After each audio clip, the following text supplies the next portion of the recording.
Amados irmãos, queridos amigos,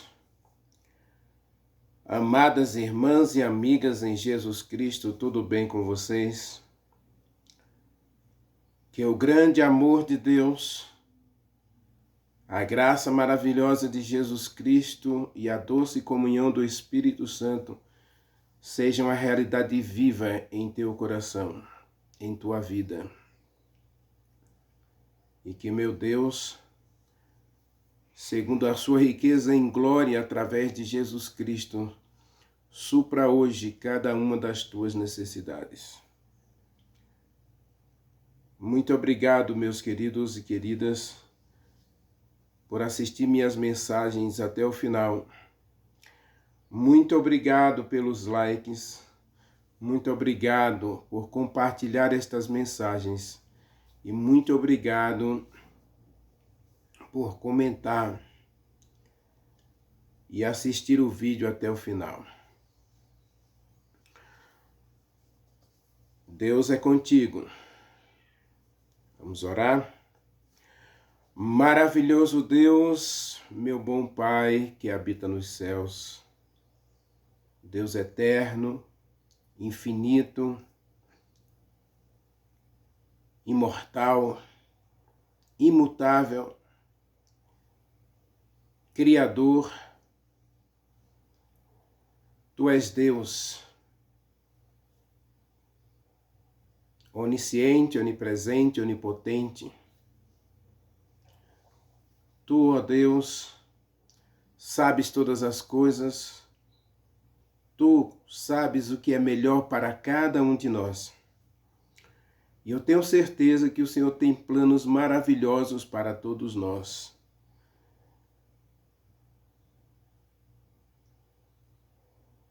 Por isso, meu Deus, nos colocamos na Tua presença. E na Tua presença, Senhor, desejamos viver para todo sempre. Mas ao nos colocar na Tua presença, Senhor, te pedimos que olhe para cada um de nós, mais uma vez. Que estenda sobre nós a Tua graça, a Tua bondade, a Tua misericórdia. Que sobre nós o Senhor faça resplandecer hoje o Seu rosto para cuidar de cada um de nós. Toma-nos, ó Deus, para sermos Teus. Toma-nos em Teus braços de amor. Mostra-nos o Teu caminho, Senhor. Mostra-nos a Tua vontade e a Tua verdade. Faz resplandecer sobre nós a Tua justiça, Senhor. Glorifica o Teu nome em nosso coração, em nossa vida. E livra-nos de todo mal. Batalhe as nossas batalhas, Senhor. E ajude-nos a cada dia perceber que o Senhor caminha conosco. Ou melhor, Pai, te pedimos que permaneça conosco. Como os discípulos de Emaús estavam atribulados, mas estavam caminhando, estavam indo para algum lugar, e mesmo sem sentir, sem perceber, o Senhor estava com eles. Mesmo em sua incredulidade, em suas incertezas, em suas desilusões, o Senhor não os abandonou. Faze o mesmo conosco aqui, Senhor. Não nos abandone, não nos rejeite, não nos expulse da Tua presença. Não retire de nós o bom Espírito Santo, mas manifesta, Senhor, faze milagres em cada um de nós.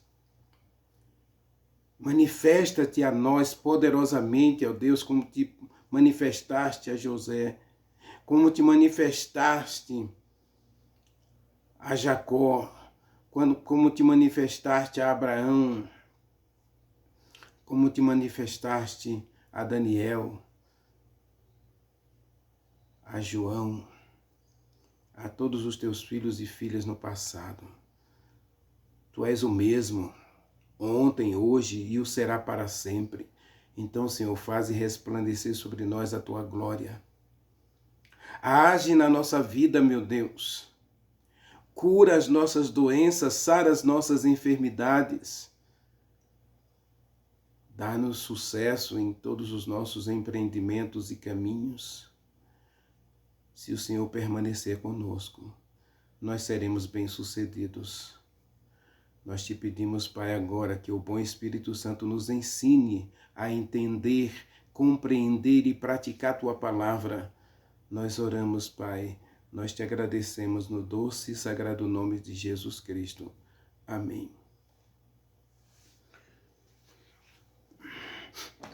Amados, nós estamos analisando Gênesis 28.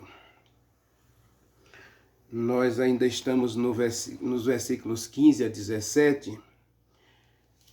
Nós falamos do nome Jacó e falamos sobre a questão da presença de Deus. Falamos sobre a importância de você conhecer Deus, de você se relacionar com Deus. E na última mensagem, a gente parou aí no verso 16, quando ele diz, o Senhor está aqui e eu não sabia. Essa expressão, eu não sabia, eu não conhecia, eu não entendia, eu não sentia, tudo se encaixa perfeitamente nesse texto, porque isso está relacionado ao nosso caminhar com Deus. E ainda ontem, na pregação, eu ouvi uma coisa muito interessante. Podemos estar na igreja de Deus, mas não sentir a presença de Deus. Podemos estar caminhando com a multidão para a casa de Deus, mas não sentir o toque de Deus em cada um de nós. É tremendo isso, porque essa questão do ateísmo cristão é uma coisa que incomoda. E eu acredito que incomoda muito o Espírito Santo. Como é que eu posso estar na igreja de Deus e estar perdido? Como que eu posso estar na igreja de Deus e não ter Deus na minha vida? Eu já ouvi essa frase muitas vezes, você vai à igreja vazio e volta oco. Ou mais vazio ainda.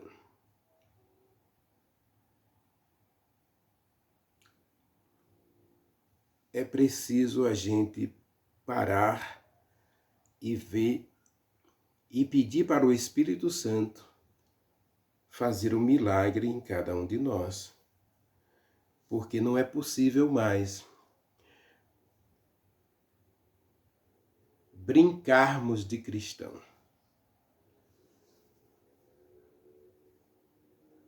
O cristianismo se tornou uma das religiões mais irrelevantes da sociedade por conta dos próprios cristãos. Você já ouviu isso, né? Isso foi dito por vários filósofos, que o cristianismo é a religião que não cuida dos seus feridos, não volta a curar seus feridos. A religião é o ópio do povo, a religião é o mal da sociedade. E as pessoas hoje preferem partir para um ateísmo literal. Porque se o cristão vive como se Deus não existisse, o cristão vive como se Deus não fosse real,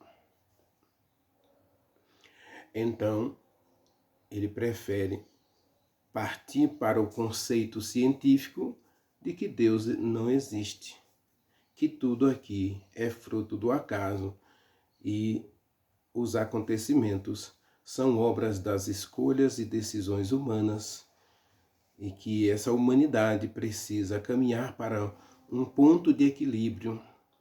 E nesse ponto de equilíbrio, cada um vai encontrar o seu eu.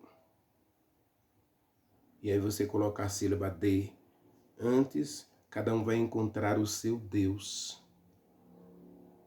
Cada um vai ter o seu Deus. Ou vai ser o seu próprio Deus. Lembrando que se você tirar a vogal E, aí você vai desenvolver pensamentos, relacionamentos, que vai culminar no seu destino final. A humanidade vai encontrar um ponto de equilíbrio, então ela mesma vai apontar os caminhos para a felicidade do ser humano, pondo fim às guerras, os relacionamentos frustrados. A sociedade vai ser aperfeiçoada pelas decisões humanas, e especialmente dos grandes pensadores, conhecedores do mundo científico, ecológico, biológico, tecnológico. O ser humano vai encontrar resposta dentro de si mesmo. Mas aí o ser humano fica preso em uma outra filosofia, que é a filosofia do caos, onde ele não consegue resolver, fica patinando nesse limbo de pensamento, porque o caos é real. E o caos, quando chega na vida de uma pessoa, ele não aponta nenhum caminho, nenhuma solução. Nesse momento, é preciso perceber se Deus pode ou não tirar-nos desse lugar. E como já disse, Rodrigo Silva cita que para isso é preciso uma força externa, uma força maior, porque em nós e por nós mesmos não conseguimos nos libertar do caos. E Jacó diz, Jacó está na igreja, ele faz o culto com Jacó. Ele faz o culto com Isaac, ele faz o culto com Rebeca. Ele tem os sacrifícios ali e agora ele está sozinho. E no momento em que ele está sozinho, ele diz, Deus está aqui e eu não sabia. Verso 16. Despertado Jacó do seu sono, despertado Jacó para a realidade da sua própria vida, despertado Jacó para a compreensão própria do seu Deus, dos seus caminhos, das suas escolhas, despertado para os seus próprios sentimentos, ele se percebe vazio, ele se vê no caos.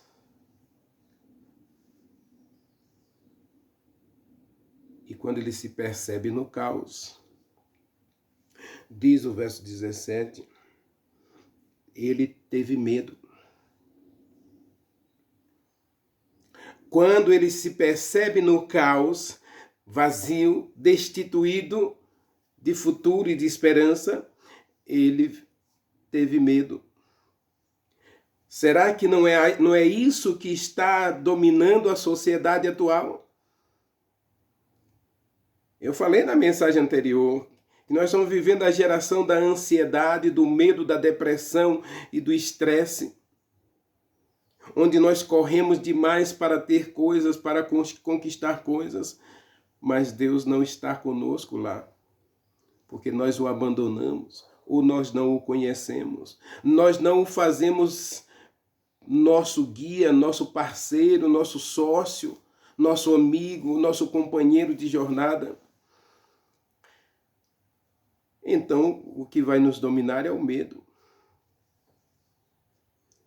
E aí o Salmo 127 tem uma coisa tremenda.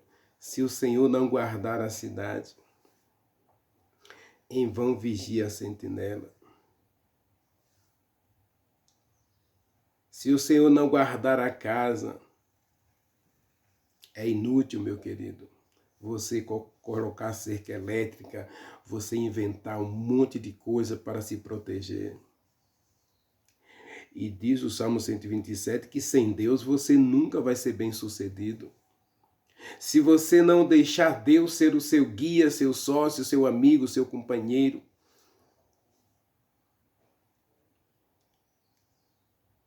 você pode até trabalhar de madrugada, diz o texto lá de Salmo. Vamos ler o Salmo 127. Salmo 127 é tremendo porque ele diz que é inútil a gente levantar de madrugada, trabalhar até cansar.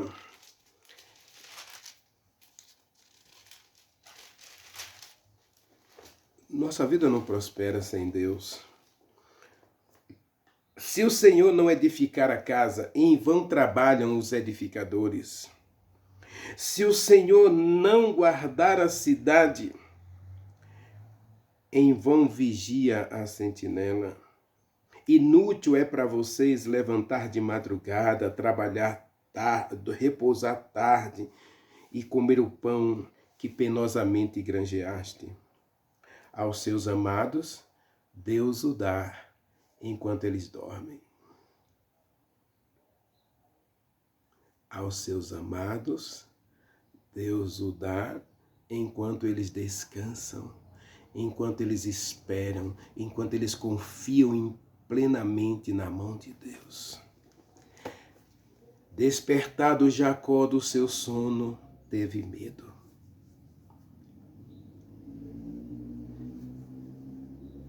E infelizmente nós estamos hoje vivendo também muitas pessoas, a geração do medo. Nunca se teve tanta facilidade para ter coisas, mas também nunca se teve uma geração tão medrosa como a nossa. Hoje, os profissionais da saúde, especialmente da saúde mental, não estão tendo nem como completar sua agenda, ou seja, estão com a agenda lotadas. Porque pessoas vivem com medo. Mas não esqueça, despertado Jacó do seu sono, ele não percebeu que ele tinha um Deus presente, que estava ali para cuidar dele. O problema da nossa geração não é a falta de religião, meu querido, porque religião tem até demais. Nós temos hoje cerca de 8 religiões no mundo, porque nós temos hoje o Espiritismo, que já se apresenta como uma religião, e nós temos aí o ateísmo, que também se apresenta como uma religião. Aí nós temos o cristianismo, o budismo, o hinduísmo, o islamismo, o confucionismo, não é? Então, todas essas religiões, essas 8 religiões, elas confundem as pessoas. E, infelizmente, a gente pode dizer claramente que a religião, ela não tem sido uma coisa positiva na vida das pessoas. Por 2 motivos. Primeiro, que ela não muda as pessoas. E segundo, ela não transforma a sociedade.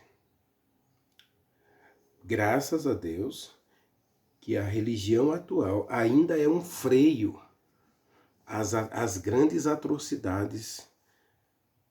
Não fosse a religião, não fosse a atuação plena de Deus, o ser humano já teria se destruído uns aos outros. Porque apesar da presença de Deus, apesar do freio que ele colocou, a gente ouve de atrocidades. Eu fiquei horrorizado esses dias, uma profissional dos bombeiros do Mato Grosso teve uma perda do seu próprio filho, né? Ela teve um aborto espontâneo, não aceitou, entrou em depressão, entrou num parafuso. E como ela já tinha feito o enxoval, ela usou o próprio enxoval do filho da criança que ela tinha abortado para cometer uma atrocidade. Convidou uma moça que estava grávida de 9 meses. E aí você sabe o resto da história. Eu fico até com pavor. Ela retirou a criança à força, à custa da própria vida daquela jovem de 17 anos. Esse tipo de atrocidade é que a gente está vendo no dia a dia. Uma vizinha coloca veneno na comida de crianças. Uma empregada coloca veneno na comida dos idosos. Aliás, não é nem empregada, a nora.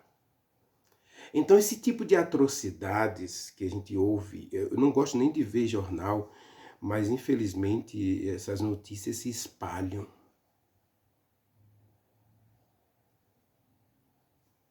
Um homem pega uma criança de 6 meses e tem relação com ela. Essas atrocidades são coisas de um mundo que não percebe a presença de Deus. Não tem temor a Deus. Não tem, digamos assim, percepção de que nós não estamos aqui por acaso, mas que existe um dia de julgamento, de juízo. Porque Deus vai julgar o ser humano pelas suas escolhas. Então Jacó tem medo, diz o verso 17. Teve medo e disse: quão temível é este lugar. Quão temível é este lugar. É a casa de Deus, é a porta do céu. E aqui, meu querido, eu quero praticamente mudar de assunto. Mas dentro dessa mesma linha. Mas não vou mudar de assunto não, tá? A gente pode pensar que eu estou mudando de assunto. Jacó teve medo. Jacó não percebeu a presença de Deus. E quando eu vou à igreja, eu posso ter esses dois pensamentos. Primeiro, eu posso ir à igreja e não sentir a presença de Deus, ou melhor, ignorá-lo. E ao ignorar a presença de Deus, eu vou ali porque eu encontro com meus amigos, eu vou à igreja porque eu preciso resolver um assunto com determinada pessoa, e aí eu vou e eu não participo do culto, não participo da adoração, porque o meu objetivo ao ir à igreja não é adoração. Se eu vou à igreja para adorar a Deus, eu não tenho tempo para ficar do lado de fora ou entrando e saindo da igreja para bater papo, para ir ao banheiro e beber água 2, 3, 4, 5 vezes. Pode acontecer? Pode. Às vezes eu saio mais de uma vez. Por quê?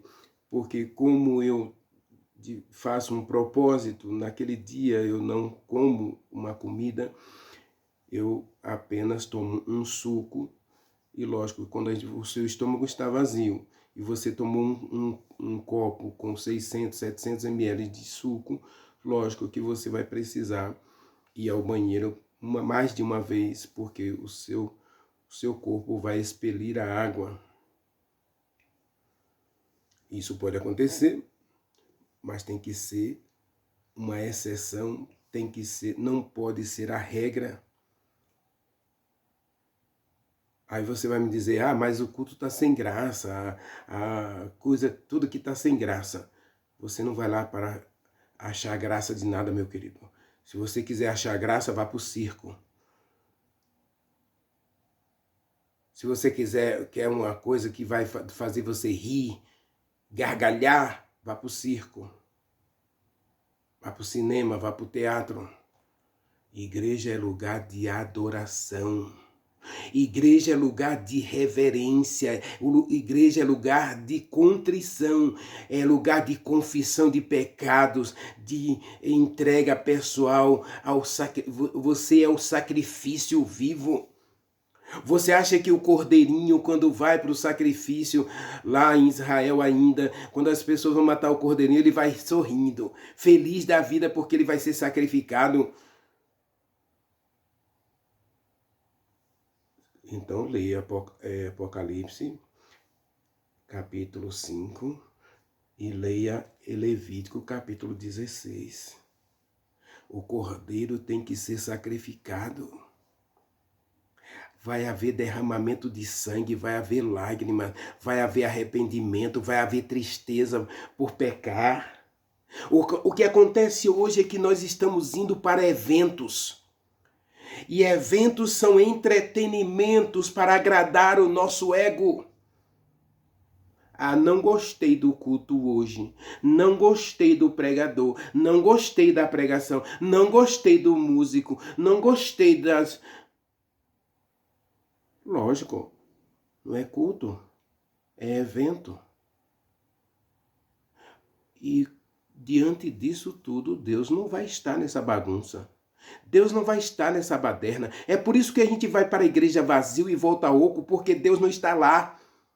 Diz o livro do Espírito e Profecia, existem momentos o culto da igreja que por causa da nossa irreverência e desrespeito, por causa do nosso ateísmo cristão, Deus não está ali para abençoar a gente.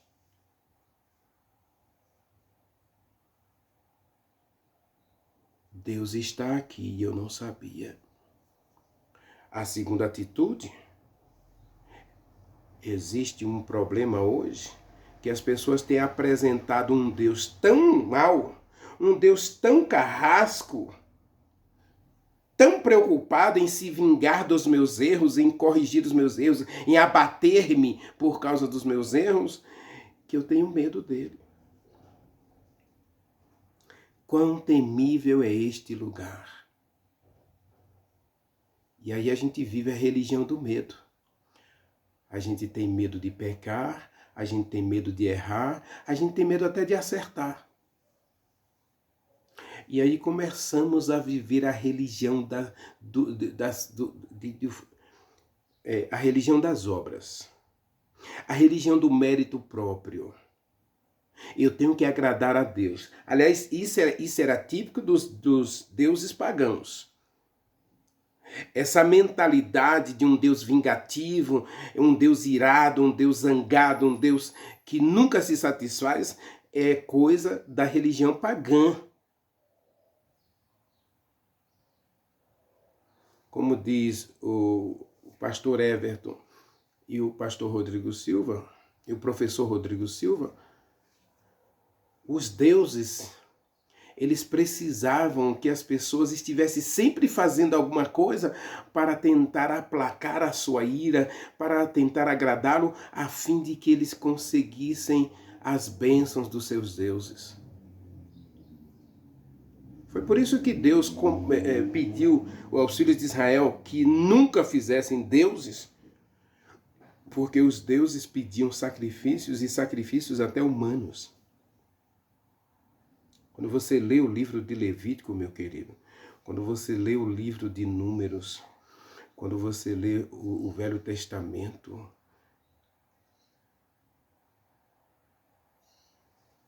o povo sacrificava aos deuses a seus próprios filhos. Existia uma estátua chamada Moloque. O deus Moloque, ele tinha uma concha nos braços.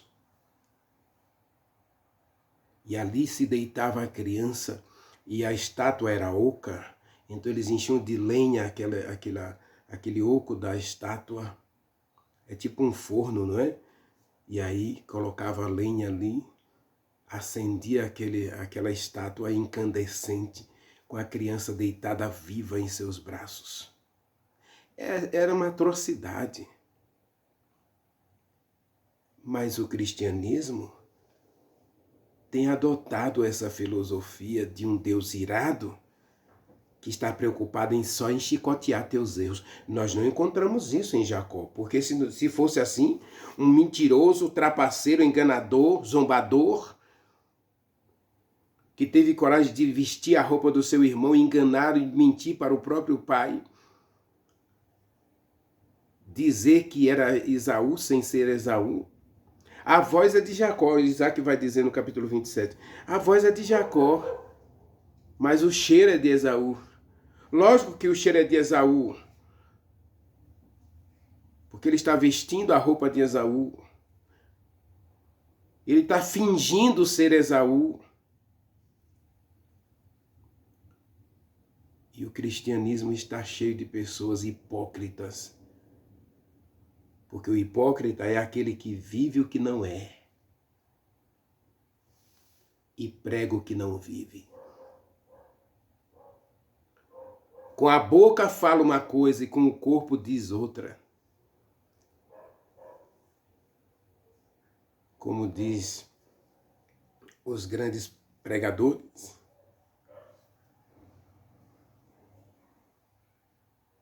prega com a boca e desmancha com o corpo. Sua vida não diz nada, embora confesse que é cristão. E aí, muitos pregadores vão para o púlpito dizer que se você fizer isso, você não vai para o céu, se você fizer aquilo, não vai para o céu, se você fizer aquilo outro, não vai para o céu, se você se relacionar com essa pessoa, você não vai para o céu. E aí a gente começa agora a desenvolver a religião do medo. Nós temos medo de Deus. Quão temível é este lugar. A gente não vê Deus como um pai, como amigo, como irmão, como companheiro. A gente não vê Deus como alguém interessado na minha felicidade. A gente vê Deus como alguém interessado em me punir. Deus está com um chicote na mão, preocupado em me castigar. E até nós dizemos isso para os nossos filhos. Um tremendo erro na educação dos nossos filhos. Se você fizer isso, Deus não vai mais gostar de você. Se você fizer isso, Deus vai te castigar. Nós dizemos até para os próprios irmãos da igreja, irmãos na fé. Ah, se você fizer isso, você está sofrendo isso porque com certeza você fez alguma coisa errada. Com certeza você fez algo errado, por isso Deus está te punindo.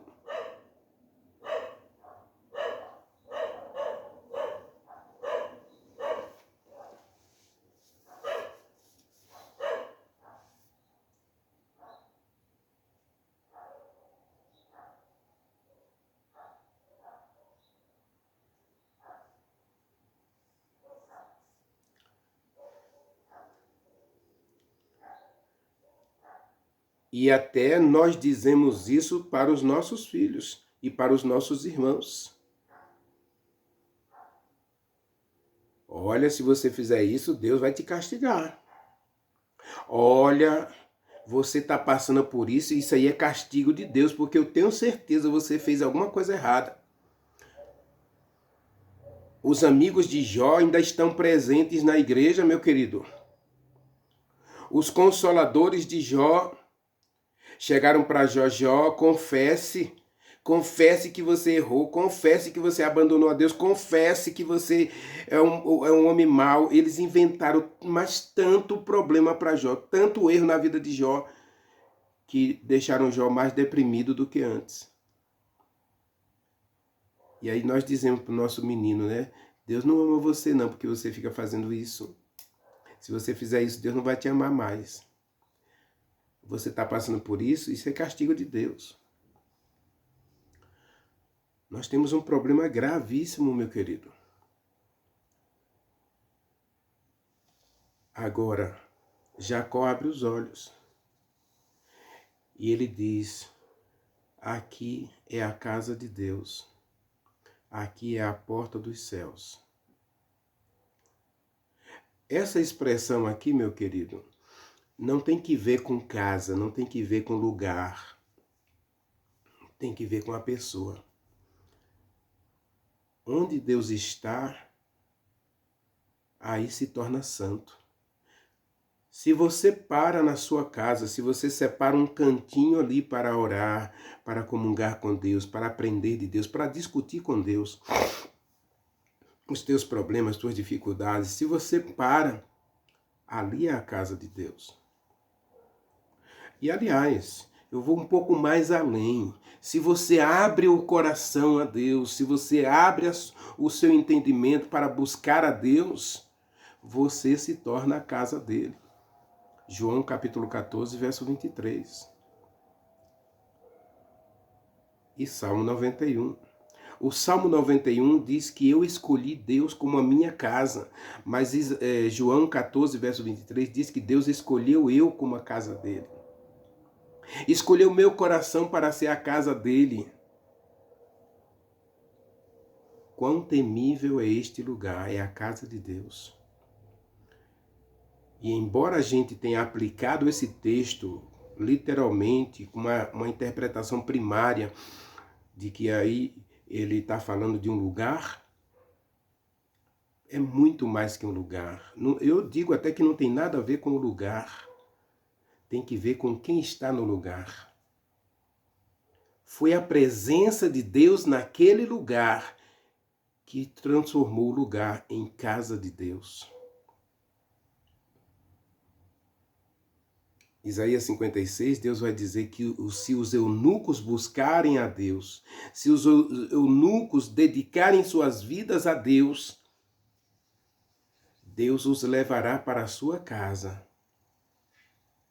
e dará a eles um novo nome.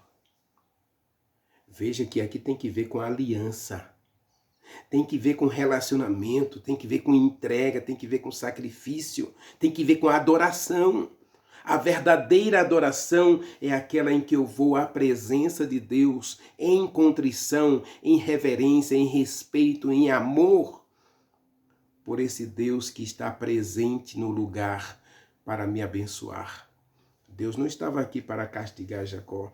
A gente vai ver na sequência aqui, né, que no verso 15 nós vemos que Deus diz: eu vou guiar você.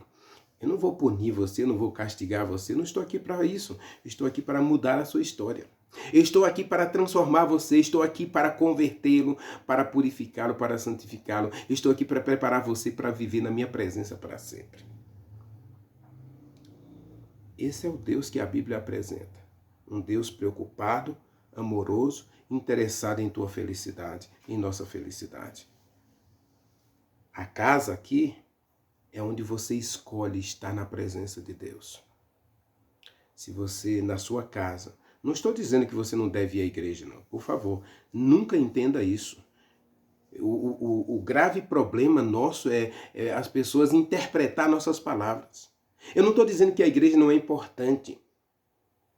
Embora muitas vezes o culto é vazio mesmo. Porque é feito por seres humanos vazios.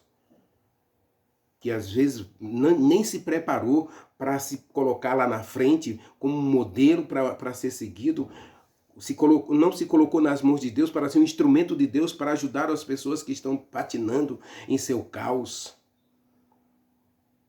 A igreja deveria ser o lugar onde a gente encontra o remédio para o nosso caos.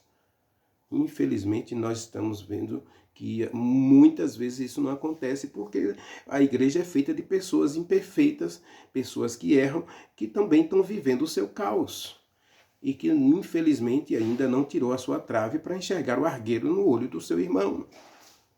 E aí vivemos a religião da acusação. Eu sou melhor do que você porque eu faço isso, eu não como aquilo, eu não visto isso, não calço aquilo.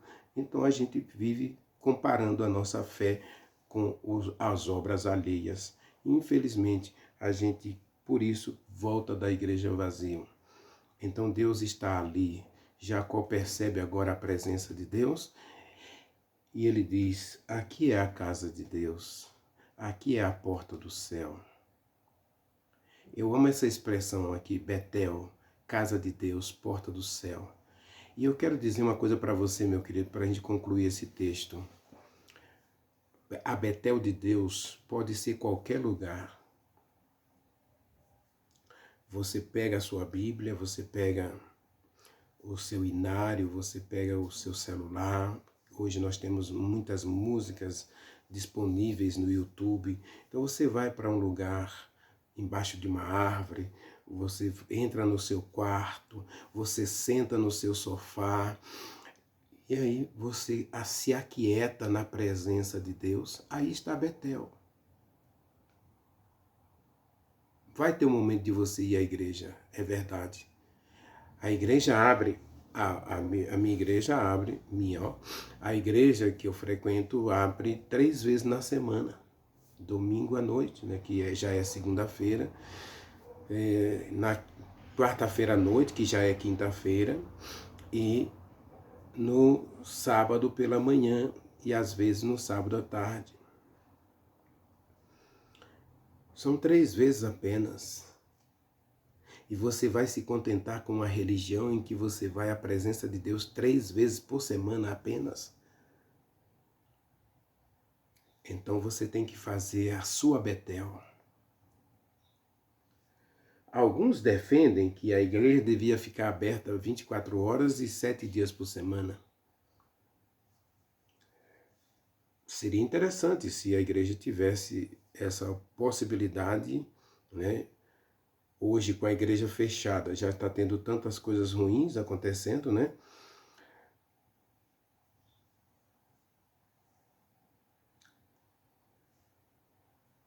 Em alguma região aí, a igreja estava aberta, o pessoal estava num culto, de repente entrou um meliante lá e assassinou uma pessoa dentro da igreja. Os cultos de domingo à noite, né, que já é o começo da segunda-feira, o pessoal antecipou para mais cedo, justamente por causa dos perigos que a sociedade apresenta hoje.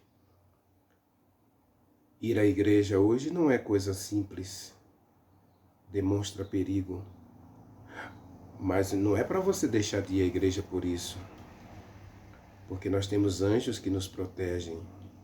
Mas você vai dizer, por que Deus não protegeu essa moça que estava na igreja e não impediu que esse rapaz entrasse lá e a assassinasse dentro da igreja? Algumas coisas, meu querido, eu já disse aqui, a gente não vai ter explicação neste mundo, a gente não vai entender os planos de Deus, a gente simplesmente terá que aceitar. Porque quando a gente aceita a vontade de Deus, a gente percebe que Ele é um Deus presente cuidando da gente. Por que Deus não impediu de Jacó fazer o que fez? Por que Ele não impediu de Abraão fazer o que fez com Agar? São coisas que a gente nunca vai entender. E os planos de Deus, aquilo que Ele não quis revelar, é melhor para a gente não especular. Mas não é para você deixar de ir à igreja. A questão, meu querido, é que a igreja precisa estar presente no meu dia a dia. A igreja precisa estar presente quando eu estou sozinho. Jacó está sozinho aqui. Ele está sozinho. E é quando ele esteve sozinho. Foi quando ele esteve sozinho. Pode observar, Gênesis, na sequência aqui de Gênesis, a gente vai ver que Jacó vai estar sozinho muitas vezes, e é quando Jacó está sozinho, ali no cuidado das ovelhas, que Deus vai aparecer para ele, vai se manifestar para ele em sonhos, vai dar a ele direcionamento, vai dar a ele orientação, conselhos. Deus vai guiar a sua vida do jeito de Deus. E a gente precisa aprender isso. Aprender a se colocar na presença de Deus 24 horas por dia. Por isso que eu falei na mensagem anterior, nós precisamos de uma religião individual. Nós precisamos de uma religião em que eu tenha um encontro pessoal com Deus. Eu falo da religião personalizada. Aí teve uma meditação aí falando sobre a religião personalizada de modo negativo. Eu não concordo muito nessa questão, porque a religião personalizada é aquela em que eu sou transformado pela palavra. Minha religião pessoal é porque eu preciso ser transformado pelo Espírito Santo. Eu preciso de um caminhar com Deus. Enoque foi assim, Abel foi assim, Abraão foi assim, Isaac, e agora nós estamos analisando Jacó, porque todos eles tinham um momento a sós com Deus. Isaac, Gênesis 25, 24, verso 63, diz que ele estava no deserto sozinho, orando, meditando no pôr do sol. Precisamos de uma religião, precisamos de uma Betel na nossa vida. Precisamos de uma Betel, meu querido. A casa de Deus, a porta do céu. Nós precisamos ir à porta do céu pela fé, todos os dias. Paulo vai dizer em Hebreus, capítulo 13, que nós precisamos sair para o deserto. Nós precisamos sair para o Calvário, para sozinho brigar, lutar, travar nossa batalha espiritual com Deus. Essa é a verdadeira religião. Uma religião que eu não vejo Deus como aquele que está com chicote na mão para me punir, porque não é isso que eu encontro em Gênesis 28.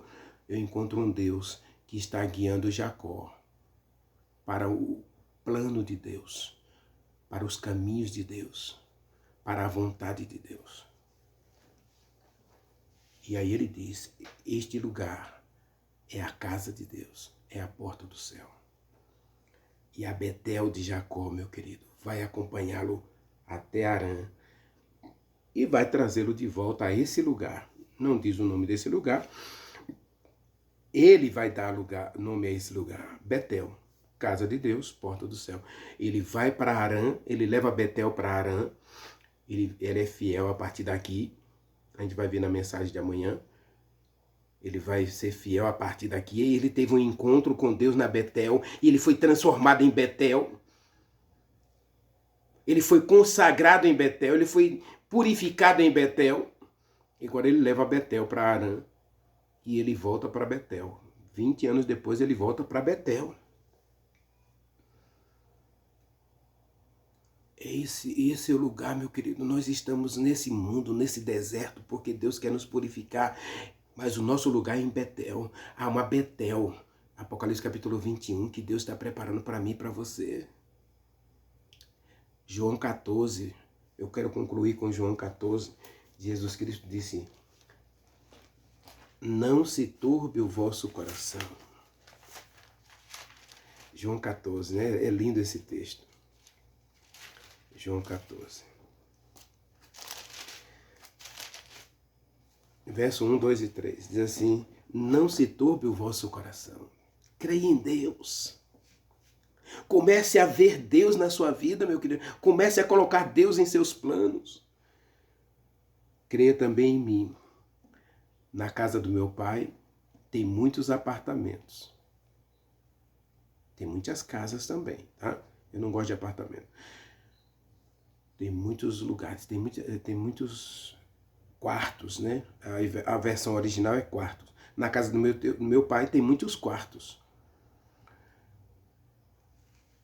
E eu vou preparar um lugar para você. E quando eu fui preparar este lugar para você, ou para vocês, eu voltarei e levarei vocês para mim mesmo, para que onde eu estou, vocês estejam também. Na casa do meu pai tem muitos apartamentos, aí em algumas versões vai dizer casas, outras vai dizer quartos. Tem muitos lugares que Deus tem um lugar reservado para você. Eu creio que Ele preparou uma casa especialmente para mim. Na casa do meu pai tem uma casa preparada para o Renivaldo. Na casa do meu pai tem uma casa preparada para você que está vendo essa mensagem. E Jesus Cristo vai voltar para levar você para Betel, para a casa de Deus, para a porta do céu. Deseja você ser consagrado, ser purificado, transformado pelo Espírito Santo para ir para Betel? Para ir para a verdadeira Betel que Deus está preparando para mim e para você? Então faça de hoje, do seu lugar que você está, a sua Betel. Porque Betel é lugar de transformação, é lugar de conversão, é lugar de arrependimento, é lugar de purificação. Faça do lugar que você está hoje a sua Betel, para que Deus leve você para a verdadeira Betel. Ore comigo. Maravilhoso Deus, meu Pai, Nós queremos ir para Betel, Senhor, mas queremos também, Senhor, hoje fazer do lugar onde nós estamos a nossa Betel, porque foi em Betel que o Senhor converteu Jacó, purificou Jacó, consagrou Jacó, para ele não se desviar do caminho, no caminho de Harã, porque ainda estamos neste mundo e o Senhor não vai nos tirar deste mundo, mas é neste mundo que o Senhor deseja nos guiar, nos purificar, nos transformar, para nos levar finalmente para a verdadeira Betel, a Jerusalém celestial que o Senhor preparou para cada um de nós. Dá-nos esta bênção, Pai. Dá-nos esse milagre e que o bom Espírito Santo opere essa obra transformadora em nossa vida. Nós te agradecemos em nome de Jesus Cristo. Amém. Amém.